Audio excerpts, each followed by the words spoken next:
Hello guys, welcome to the new blog. నా discipline అంటే minimum ఉంటది. ఫస్ట్ వచ్చి జిమ్ ఓపెన్ చేసింది మేము. ఈ రోజు లోవర్ బాడీ చేసిండే. Squats 3 sets, stiff deadlift 3 sets, standing calf raises 3 sets. రోల్డ్ గా స్లోగా చేస్తే బాగా పడుతుంది. Leg extensions 3 sets 3 seconds negative. Leg curls 3 sets 3 seconds negative.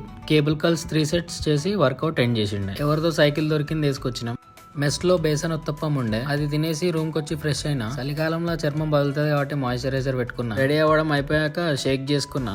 Sheikh లో బోర్బన్ బిస్కెట్ మొత్తం వేయడం వల్ల జలుబు పట్టుకున్నది, బట్ టేస్ట్ బాగుంది. అది తాగేసి క్లాస్ కి స్టార్ట్ అయినా. వీడు చెప్పే సొల్లు అనుకుంటూ క్లాస్ కి వచ్చేసి. ఈ రోజు క్లాస్ చాలా బోరింగ్ ఉండే. సగం క్లాస్ విన్నా. క్లాస్ ఎక్కడం కంటే నిద్రమత్త ఎక్కువ ఎక్కేసింది. ఇలాంటి తోకగాడు ఉంటే క్లాస్ ఇనుడు తప్పితే అన్ని చేస్తాం. తర్వాత రూమ్ కి వచ్చి మ్యాంగో పికిల్ తీసుకుపోయినా. మెస్ లో ఎట్లాగో మంచి కూర ఉండదని ఫిష్ ఇంకా పన్నీర్ పెట్టారు. ఇంత చలున్నా చలికాలం స్నానం చేస్తాం. జరిగిందో ఏం జరిగిందో కానీ కాసిపోయి వచ్చుతోటే నేసి ఇట్లా ఉరిగినా మా ఫుల్ జ్వరం వచ్చేసింది. జలుబు అన్ని ఒకటిసారి అందుకున్నాయి. తర్వాత మెస్ తినేసి పైకి పోతే వీళ్ళు కార్డ్స్ ఆడుతారు. ఇక్కడికి వచ్చేపు ఉండి పోయి పండుకున్నా.